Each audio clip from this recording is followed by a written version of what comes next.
Abdullah Enterprises, in collaboration with Dewmak Energy, is embracing a smarter and more sustainable future through the adoption of clean solar energy. With a strong commitment to energy efficiency and environmental responsibility, Abdullah Enterprises has successfully implemented a solar power solution designed to reduce dependence on conventional electricity and support long-term operational sustainability. This solar installation generates approximately 181,040 units of clean electricity annually, providing a reliable and cost-effective energy source for daily business operations. The financial benefits are significant.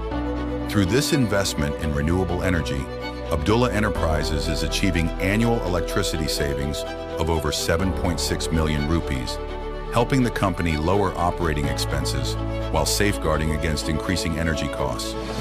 The environmental impact is equally remarkable.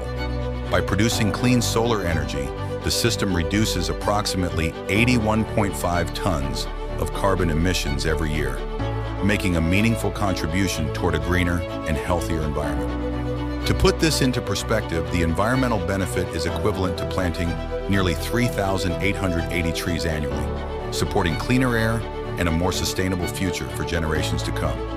This successful partnership between Abdullah Enterprises and Dewmak Energy reflects a shared vision of innovation, sustainability, and responsible business growth. It is more than a solar project. It is a commitment to cleaner energy, greater efficiency, and long-term environmental stewardship. Abdullah Enterprises times Dewmak Energy, empowering businesses with sustainable energy solutions, today and for the future.